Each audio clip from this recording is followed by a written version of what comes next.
Beloved devotees, in this divine exposition, we will delve into the mystery of impetrated trust and the fervent debate aroused by the blessings granted to homosexual individuals and couples in atypical circumstances. It is important to recall that impetrated trust constitutes a decree issued by the Dicastery for the Doctrine of the Faith, promulgated on December 18, 2023, under the authority of His Holiness Pope Francis, Secretary Armando, and Prefect Manuel Fernandez. We embark on this endeavor with the intention of elucidating various aspects of this matter, in accordance with the desire of the Holy Father, who has seen the need to clarify such points in the face of the constant onslaught of attacks and unjust recriminations from ill-informed beings. Even within the clergy, in the realm of doctrine, the Supreme Pontiff proclaimed and clarified that the pastoral blessings mentioned in the impetrated trust cannot be granted to the association or bond of two individuals of the same sex, nor to those individuals united in an irregular manner.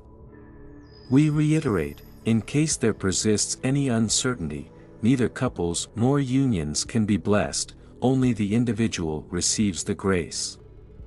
At this juncture, we refer to two individuals presenting themselves as a couple, to whom an exceptional blessing is granted, in a meeting held on January 26 with the members of the Dicastery for the Doctrine of the Faith. The Holy Father expressed to Cardinal Fernández and the others present the intention of pastoral and spontaneous blessings, to concretely show the closeness of the Lord and the Church to all those who, being in various situations, seek assistance to continue or embark on a path of faith.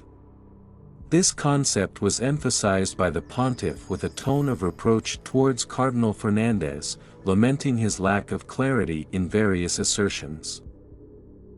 In other words, ecclesiastical favors are granted to individuals who are estranged from the faith and wish to initiate or continue a path of righteousness according to the divine will. According to Pope Francis, these donations are appropriate for two persons of the same gender who acknowledge their deviation from God's law and wish to embrace a life of complete faith.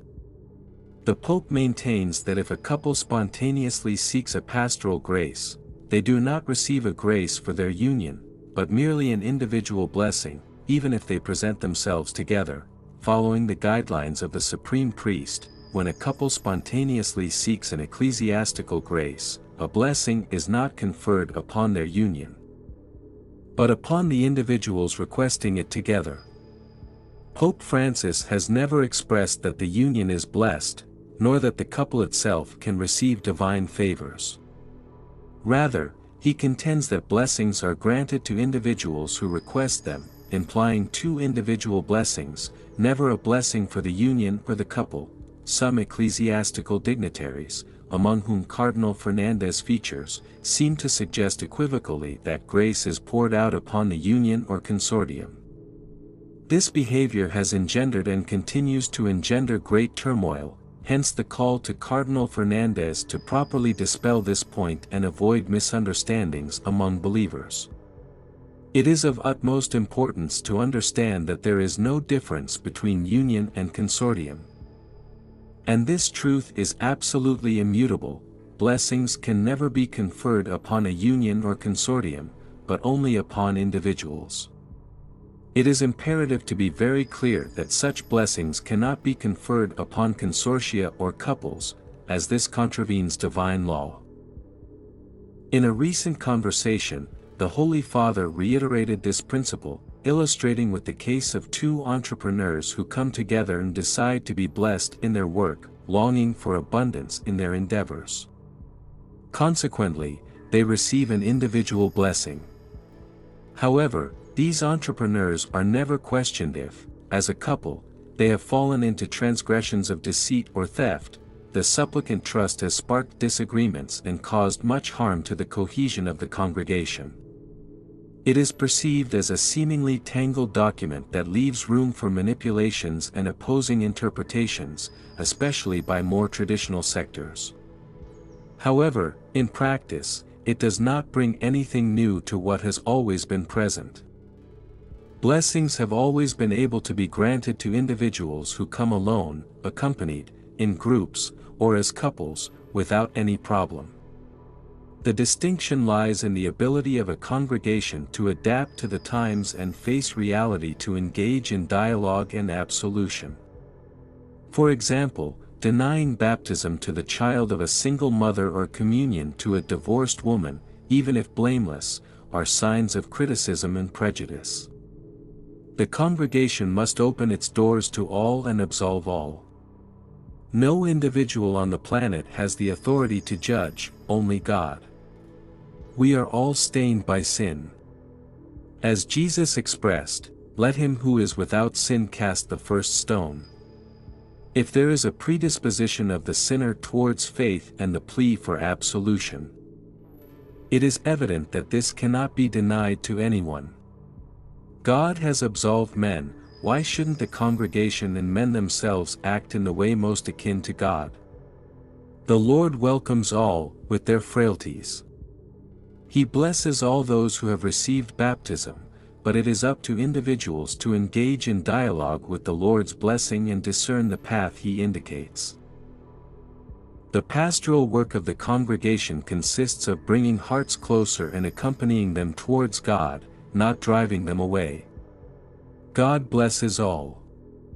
The most transcendental transformation is that which occurs within people, in a universe where faith must serve as a bridge to understanding and cohesion. Disputes and prejudices arise that threaten to fracture the very fabric of the Catholic community.